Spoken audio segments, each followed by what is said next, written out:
क्या आप चाहते हैं कि सावन के इस पावन सोमवार पर महादेव की कृपा आपके घर परिवार पर बनी रहे? तो श्रद्धा से सुनिए भगवान शिव की यह दिव्य स्तुति। कहा जाता है कि सच्चे मन से महादेव का स्मरण करने से मन को शांति और जीवन में सकारात्मकता मिलती है। बोलिए हर हर महादेव। नमस्ते श्री शिवाय शंभवे त्रिनेत्राय नमो नमः। महादेवाय रुद्राय नीलकंठाय ते नमः।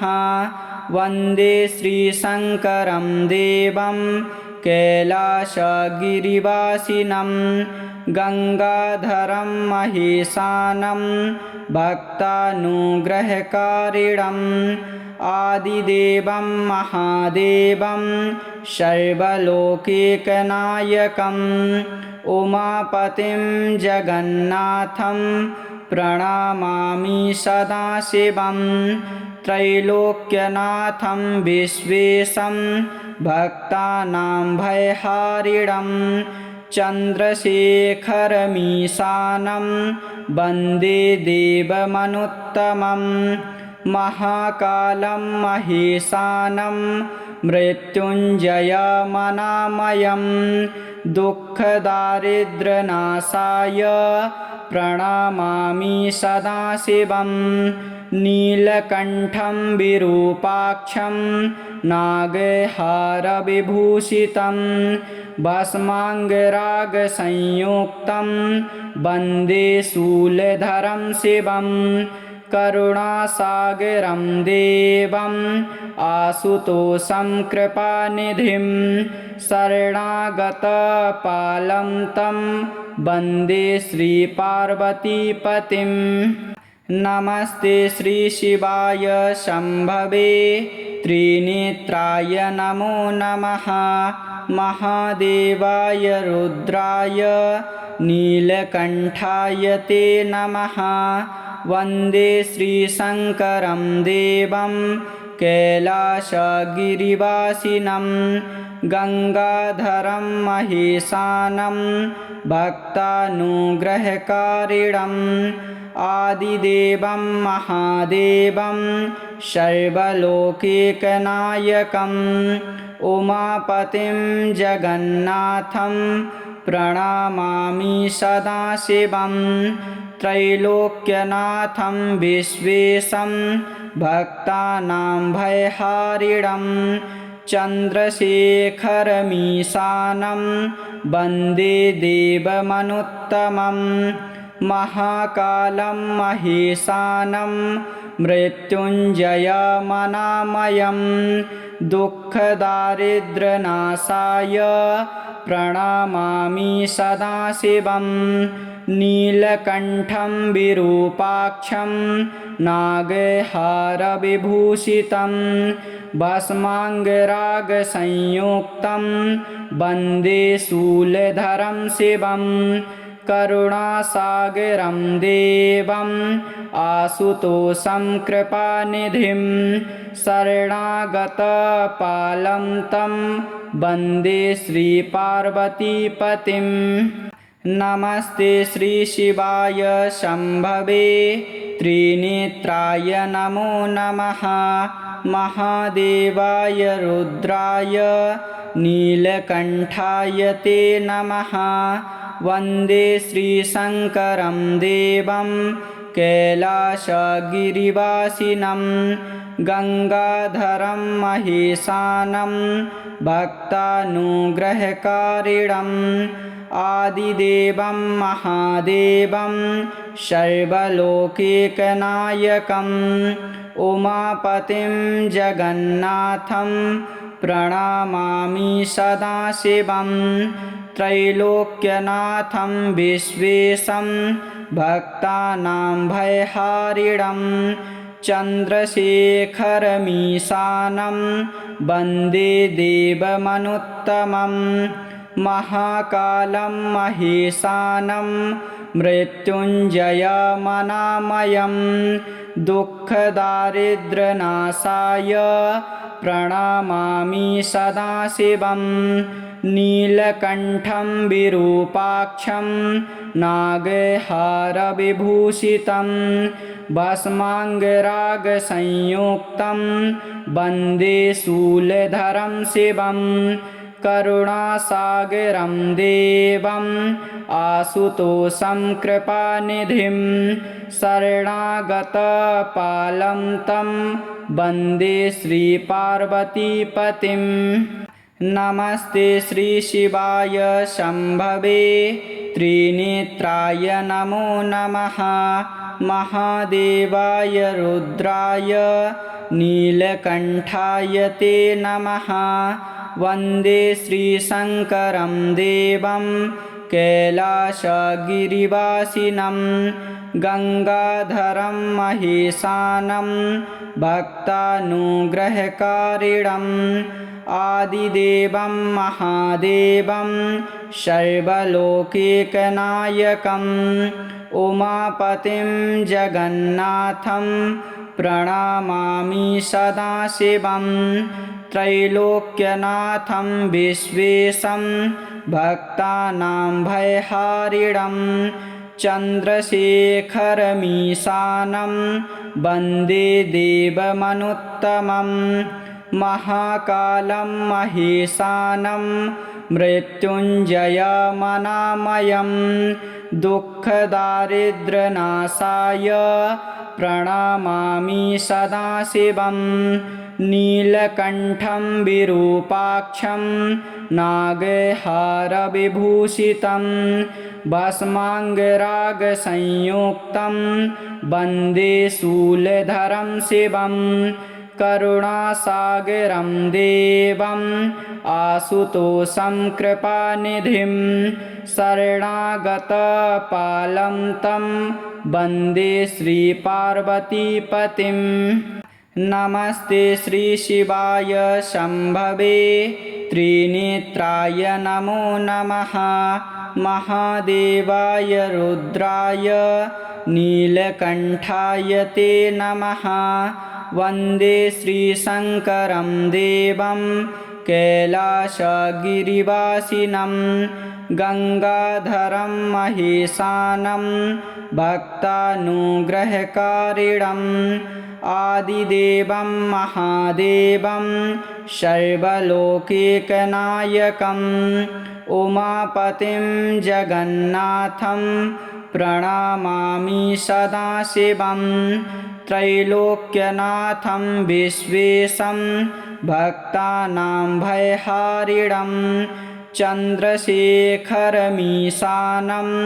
वन्दे देवमनुत्तमं महाकालं महेशानं मृत्युञ्जयमनामयं दुःखदारिद्र्यनाशाय प्रणमामि सदाशिवं नीलकण्ठं विरूपाक्षं नागहारविभूषितं भस्माङ्गरागसंयुक्तं वन्दे शूलधरं शिवं करुणासागरं देवम् आशुतोषं कृपानिधिं शरणागतपालं तं वन्दे श्रीपार्वतीपतिं। नमस्ते श्रीशिवाय शम्भवे त्रिनेत्राय नमो नमः। महादेवाय रुद्राय नीलकण्ठाय ते नमः।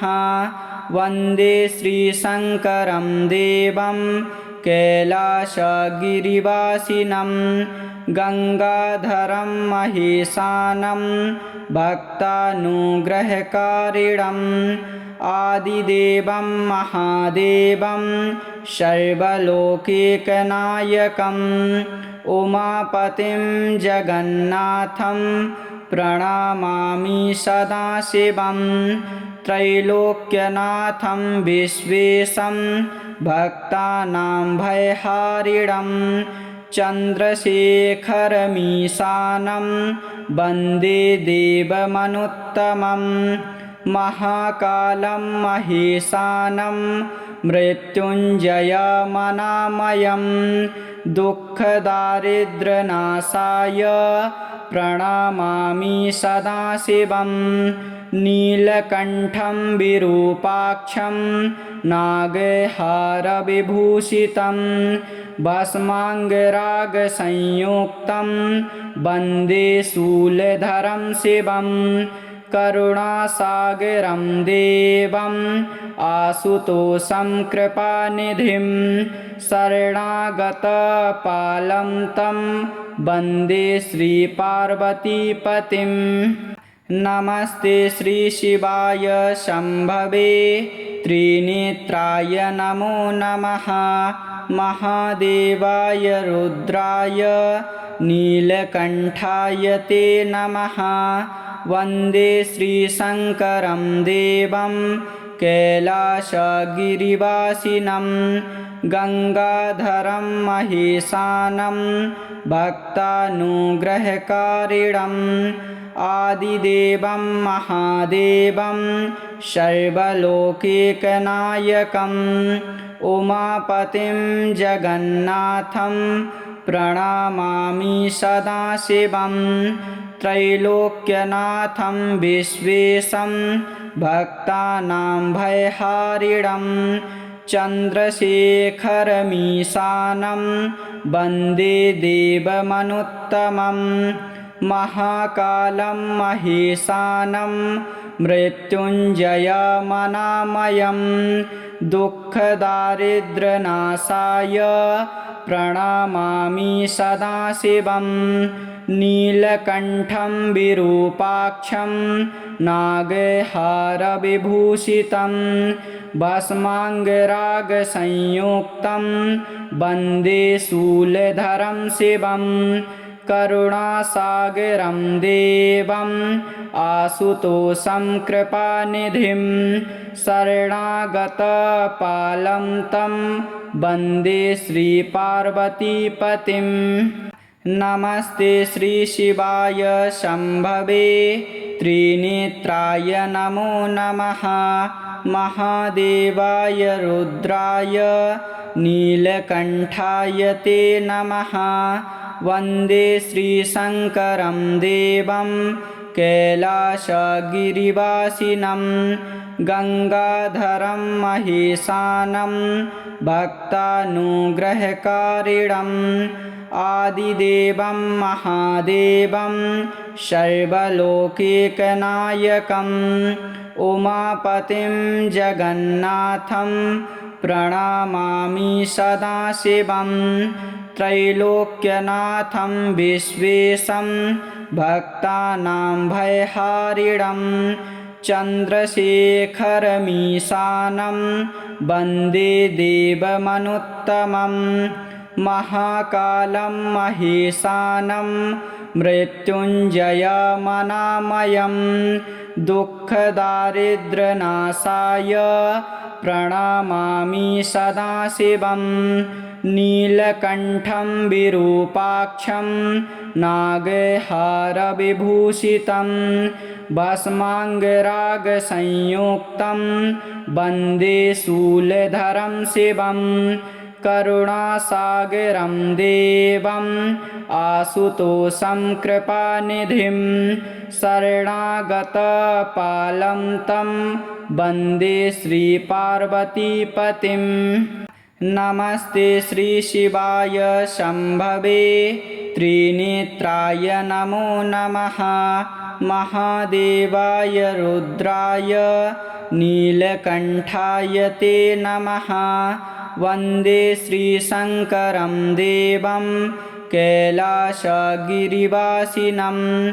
गङ्गाधरं महेशानं भक्तानुग्रहकारिणम् आदिदेवं महादेवं सर्वलोकैकनायकम् उमापतिं जगन्नाथं प्रणमामि सदाशिवं त्रैलोक्यनाथं विश्वेशं भक्तानां भयहारिणं चन्द्रशेखरमीशानं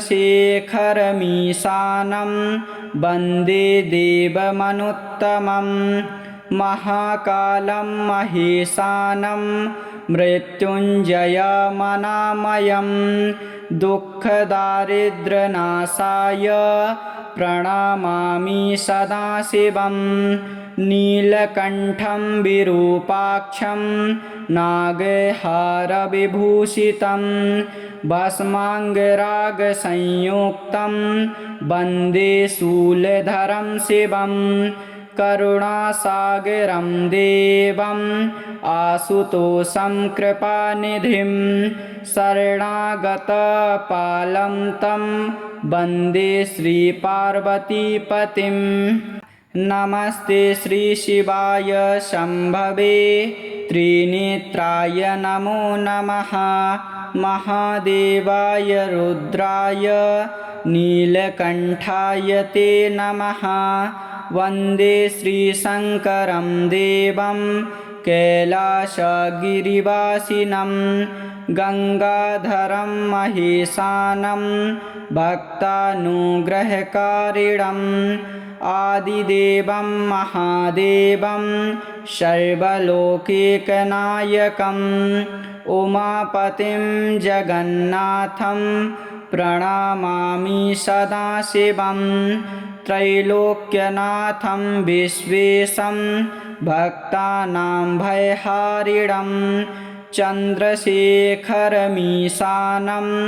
वन्दे देवमनुत्तमं महाकालं महेशानं मृत्युञ्जयमनामयं दुःखदारिद्र्यनाशाय प्रणमामि सदाशिवं नीलकण्ठं विरूपाक्षं नागहारविभूषितं भस्माङ्गरागसंयुक्तं वन्दे शूलधरं शिवं करुणासागरं देवम् आशुतोषं कृपानिधिं शरणागतपालं तं वन्दे श्रीपार्वतीपतिं नमस्ते श्रीशिवाय शम्भवे त्रिनेत्राय नमो नमः महादेवाय रुद्राय नीलकण्ठाय ते नमः वन्दे श्रीशङ्करं देवं कैलासगिरिवासिनं गङ्गाधरं महेशानं भक्तानुग्रहकारिणम् आदिदेवं महादेवं सर्वलोकैकनायकम् उमापतिं जगन्नाथं प्रणमामि सदाशिवं त्रैलोक्यनाथं विश्वेशं भक्तानां भयहारिणं चन्द्रशेखरमीशानं वन्दे देवमनुत्तमं महाकालं महेशानं मृत्युञ्जयमनामयं दुःखदारिद्र्यनाशाय प्रणमामि सदाशिवं नीलकण्ठं विरूपाक्षं नागहारविभूषितं भस्माङ्गरागसंयुक्तं वन्दे शूलधरं शिवं करुणासागरं देवम् आशुतोषं कृपानिधिं शरणागतपालं तं वन्दे श्रीपार्वतीपतिं नमस्ते श्रीशिवाय शम्भवे त्रिनेत्राय नमो नमः महादेवाय रुद्राय नीलकण्ठाय ते नमः वन्दे श्रीशङ्करं देवं कैलासगिरिवासिनं